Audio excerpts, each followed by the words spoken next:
we'll be saving rent there.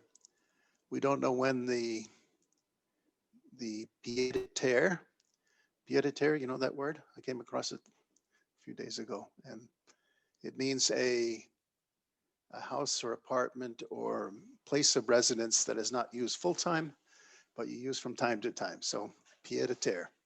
I thought I should use it tonight because that's how you remember words.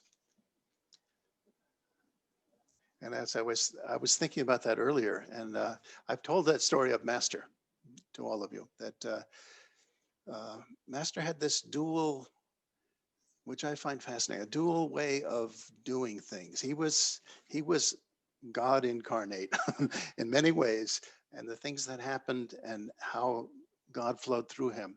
There can be no question that he was. But then there was another side to Master. He was very practical. And I told you the story that one time I was in Dayamata's office, and she was going through some papers, and and she said, "Oh, look at this. You see what this is?" She said, "This is Master's handwriting here." And he came across a word he didn't know. And the word was amphibian. And she said, this is how he learned words. He would say, he would ask somebody, he didn't know what the amphibian was. He'd ask someone, go look this word up and let me know what the definition is. And then someone would come back and say, sir, amphibian means. And then she said, Master would write it across the page very consciously, you know. And she said that was it. He would write it 3 or 4 or 5 or 6 times, and then he had the word. It was like a part of his vocabulary. And she said invariably, in the next weekend in Hollywood or San Diego, he would use the word in his talk, and he would use it just perfectly. So he had both of these ways of learning. One was he had such tremendous concentration that he could put his mind on something like this, and it would immediately be a part of him. And then there was the other story, Brother Nandamoy, or someone told. Was it Brother Nandamoy? No, I think it was Merlini Mata who told it, because they were in the desert. Master was dictating one of the scriptures, one of the probably the Bhagavad Gita. God talks with Arjuna, and he dictated a word, and they were typing as he was dictating. And the secretary, whoever it was, said, "Sir, that's not a word." And he said, "Well, sure it is. Go get a dictionary." And they came back with a dictionary, and it's not here, sir. Oh, that dictionary is no good. Get another dictionary. They had to get another dictionary. And they kept getting bigger and bigger dictionaries. And finally, they went to a library where one of those huge dictionaries that sits on a table is. And sure enough, there was the word. And Master used it perfectly. And then when they came back and reported to Master, yes, we found it. You're right. And Master said, don't interrupt me. God is giving this to me, and I'm giving it to you through God. You know, God is flowing through me. So there you have those two different ways that Master, you know, really. And I think it's fascinating, and I think it's wonderful too. It's he had that ability to use the mind that he had and learn a language. And as I thought that this morning, I said, well, this can be a show and tell. Why not? I've got a box of things that I have stored away, different things that were given to me through the years. Here is the, I've got a, let's see. Yeah.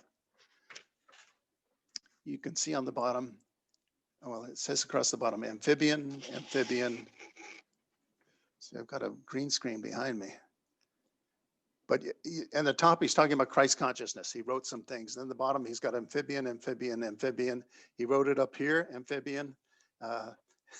And so, anyways, this is one of the treasures Dayamata gave me. He would just write. She said he would just write. He had thoughts. He'd be thinking. He'd need a piece of paper to get his thoughts down. This was. He lived in a very inspired state of mind, and we can be very thankful, all of us, because when you look at the extent of his writings, the depth of his teachings, it's phenomenal. It's phenomenal that one lifetime could have produced this much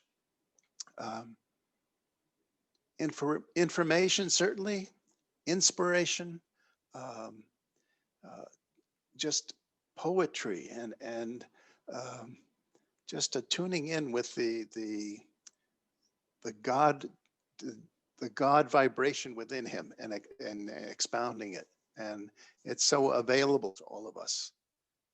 Um, yeah, I mean, of course, when I don't pull out that box very often that I have all of these different things in, and um, another piece of writing she gave me was Master, and these were just notes that he put to himself, and uh,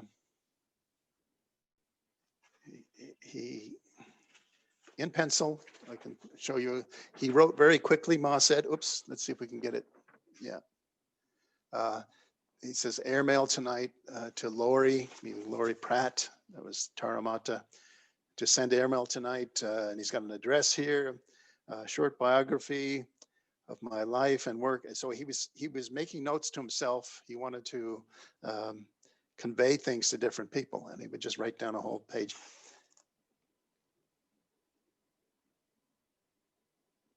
I mean, it's and just to me, these things are uh, maybe a connection to feeling. Uh, yeah, Master actually touched this page. He actually wrote on it. Um, they belong in the archives of SRF, and they will eventually get there. I'm reluctant to turn them over though, because I'll never see them again. And they you know, they're memories too of Dayamata saying, "Do you want this?" and handing it across the desk to me. And she was very what would you say about Dayamata? Extremely kind, extremely intuitive. I think that sometimes um, she didn't even know why she was doing something, but she would do something that was so in tune and so amazingly appropriate. That's all I can say. I have an example. So I've been thinking about this. One time I was visiting Dayamata out in her at a retreat that she was at, and she had something on the shelf, and she pulled it down. And she said, "This is a Krishna that I got in India." And she said, "It's beautiful." She says, "I love it so much." She said, "Would you like it?" And what do you say? Of course you say, "Oh, it's beautiful." She had written on the back, boundless blessings, divine love, Dayamata. I don't know whether you can see the writing there, but it's in a pen in her handwriting. Let's see if we can get it there. But she gave me this, and of course, it ended up on my altar. You don't get something like this and put it somewhere where it's hidden on my altar. And as I was meditating through the months, I was thinking, well, I've got Krishna. I've got the four gurus in a nice kind of an antique frame. So I have Babaji, Lahiri Mahashai, Sri Yukteswarji, and Master. And I said, but I need something for Jesus. And I thought, well, I've never seen a statue of Jesus like a statue of Krishna. And I was thinking, no, I don't think so. I mean, the only statues that of Jesus are the ones where he's on a cross, and that's not something that Master celebrated. Um, uh, I wouldn't say celebrated. It's just not something that it wasn't the inspiration that Jesus brings to all of us. Why is that? Master says in his "O God, beautiful" chant, to the sorrowful thou art sympathy, to the yogi thou art bliss. The sorrowful end of it, that's where the crucifix is. That's where the crucifixion was. That's a valid path. It's not our path. Master celebrated what? He celebrated the birth of Christ, the birth of the Christ consciousness. That's what his teachings are about.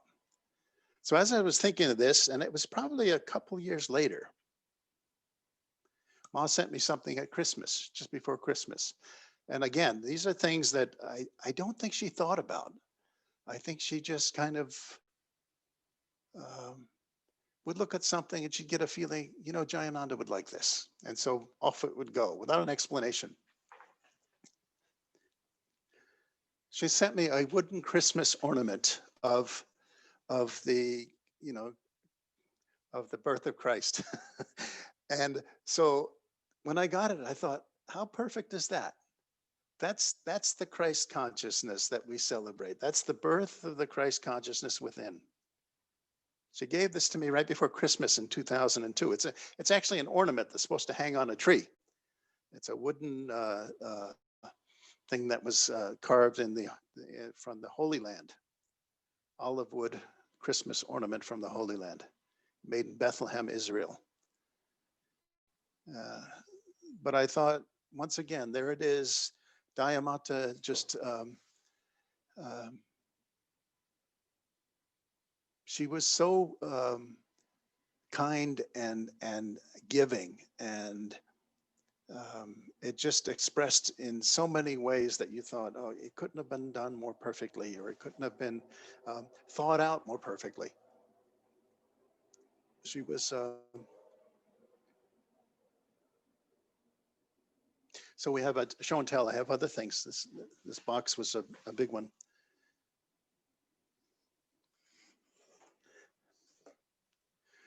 This is something that Dayamata gave me. It's an Indian box, huh? One of these. I hope you can see it. I'm kind of. I may have to get rid of green screen, but you see, it's one of these boxes that you. How are we doing?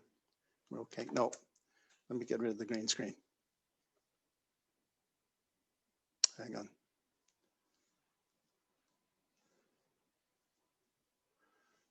Once I learn how to do it.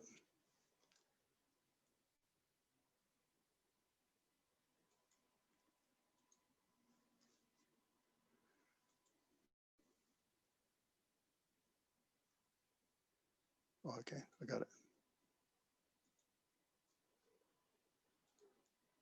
Huh, okay, here we go. So this is the box. This is the box that was given to me. Huh? It's just an Indian box. And, but Dayamata, in her own hand, she wrote this on the bottom. She wrote this box given to me by Master after his visit to India, 1936. And it's initial DM. This is her handwriting here. So this is the box that Master gave. Now in autobiography, we have a story of, you know, the silver cup, how Master came back from India with all these treasures, you know, and he gave them out to all the disciples. This was one of the things that he gave to Dayamata. Imagine. I mean, it's very old, and I have to handle it carefully. I don't want pieces falling off of it. Again, this is something that belongs in archives, and we'll get there eventually. But don't tell anybody that I have it. I'm kidding, of course. Yeah, she was one of the, some of us monks, we talk from time to time, and we're just amazed that, we're amazed that she knew our names and that she, that we were in the orbit of her presence, because she was a great, great, great saint. And I was aware of that when I was around her. I thought that she was a very saintly person.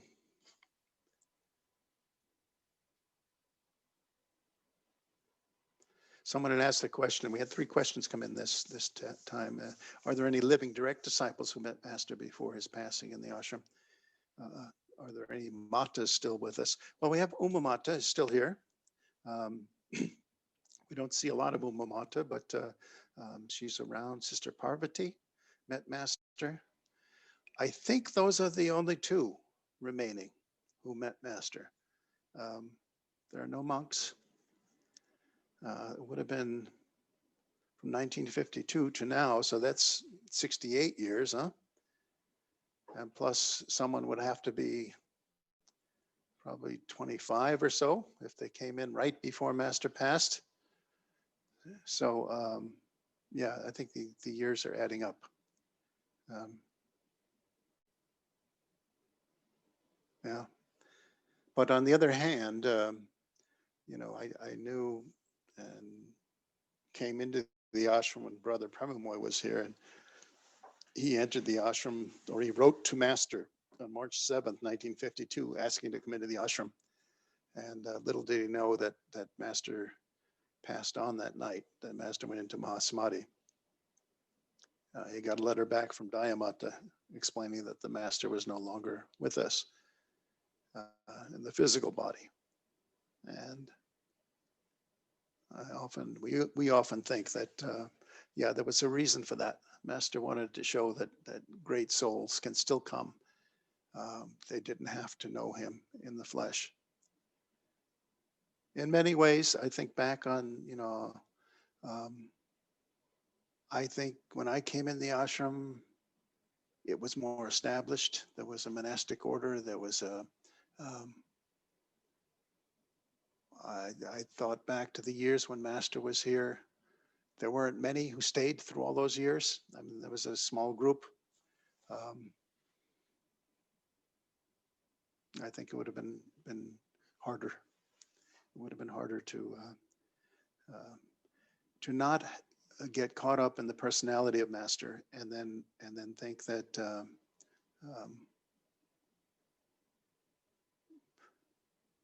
not see the divinity in him.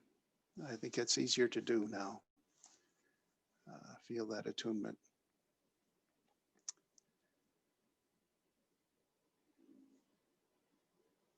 Someone also asked, are there, in India, do they use a Sanskrit word for the masculine equivalent of Sangamata for our president? Yeah, this has been an ongoing question. We haven't found the perfect title yet. So we don't know. We asked India about that, and there's nothing that's equivalent and can just be put in. So stay tuned. When we told Brother Chidananda this, he said, well, Brother Chidananda is fine. He didn't care very much. So that's what we're referring to him. Brother G, mainly. Someone also asked, is there any talk at Mother Center about having a Zoom Christmas meditation? I'm sure there is. I haven't heard anything yet. I'm sure something will happen. If not, how about having one for our temple congregation? We'll figure something out. I imagine that something is even being talked about now. All-day Christmas meditation. And lastly, kind of a business thing, but would it be possible to ask congregation for a fundraising drive toward the actual moving costs related to Berkeley to Walnut Creek, say $8,000? Well, anything is possible. Let's see, I don't know. We've got 3 more months to move out of Berkeley. It's not like we're up against a very hard deadline to get out. And yeah, I also see that with Berkeley, with the new Bay Area Temple and Berkeley, solutions to difficult problems have been continuing to surface. So I think it's too early to say, yes, let's spend $8,000 or raise $8,000 to move things over. We shall see. It's one option. I agree. I think there was some concern that with an elder, how will I say this diplomatically, with a congregation that's seen a few years and a minister also, it's not good to be moving furniture and heavy things. And I totally agree with that. I totally agree with that. So yeah, we'll find something. We'll find a way to do it. Whether it's worth $8,000 for a company to come in and move, I don't know. I don't know. So stay tuned. We'll see what Master has in mind, but it certainly is it's a possibility. But we're trying to be as frugal as possible with the money that we have, and at the same time not taking chances. I was involved in moving the minister's stuff over to Walnut Creek, and yeah, it was sore the next day. It's a lot of moving in ways that you don't normally move. So I agree. We'll figure something out, and it could well be that a moving company is the best option, but I don't know yet. So,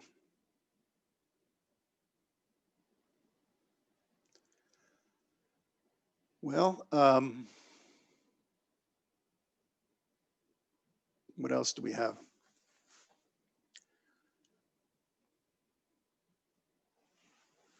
Any more stories from the box?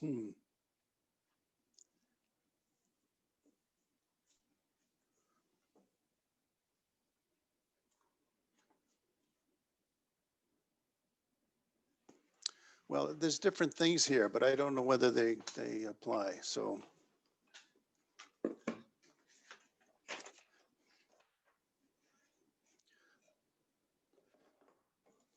don't think you'll come back this year. This week, this month was a show and tell.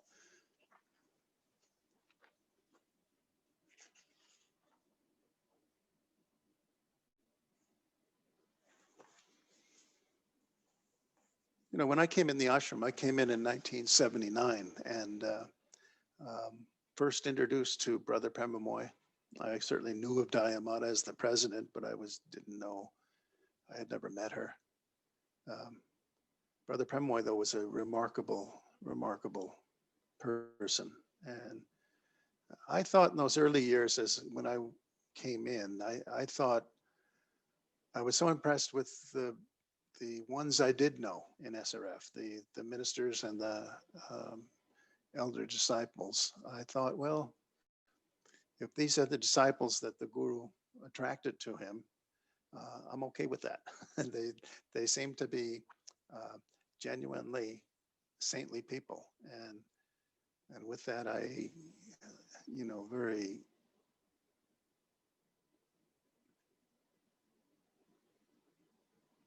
I just thought that it was the right path and the right teaching, and the sincerity and genuineness of these people was something that I hadn't seen before. That continues. Master's teachings are, they have that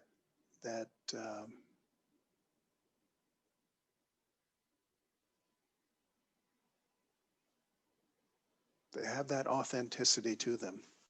I do think things have changed now. I mean, the idea that we don't have these direct disciples, or they're very, very few.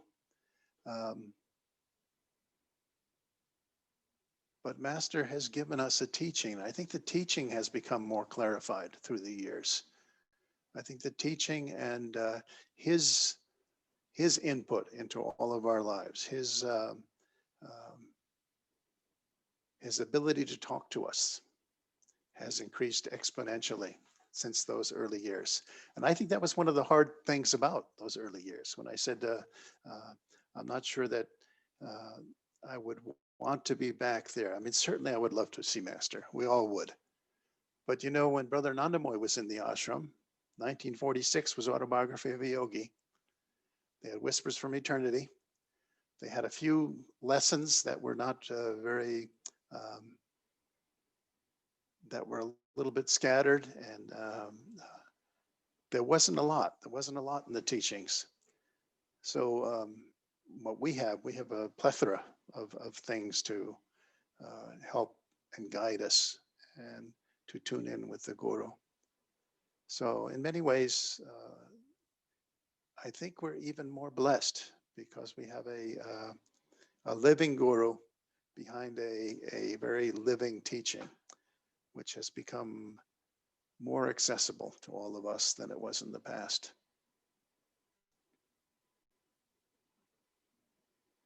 And when you think about it, what else would we be doing? Where else would we go? What else could we substitute for what our Guru has given to us? There's nothing.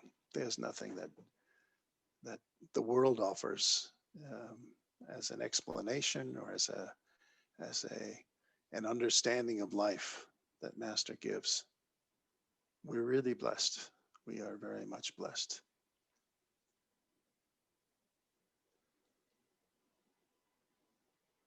So I think I've run out of things to say. Believe it or not. So let's have a few minutes of meditation, and then at the end we'll pray for others. And let's also remember, this group here and all of their Berkeley family, our Bay Area Temple family, and send our best wishes and send our healing vibrations, God's healing vibrations through us to all of them. So let's meditate.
Om. Peace. Amen.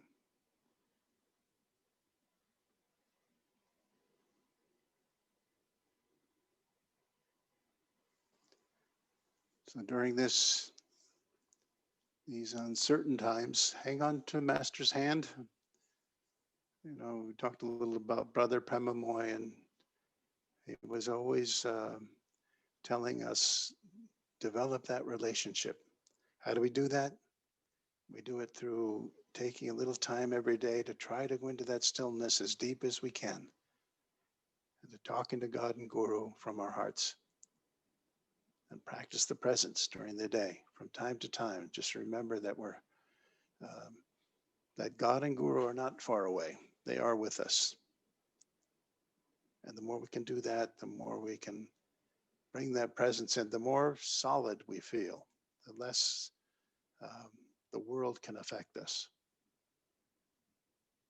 And God and Guru are looking after all of you. And it's so nice to meet with you once a month, and we'll continue doing this until things get back to normal. I am looking forward very much to seeing you all again sometime in the future. So God bless you. Master blesses you. Take that thought of his presence with you. because it's real, it's there. Jai Guru, Jai Guru, Jai Guru.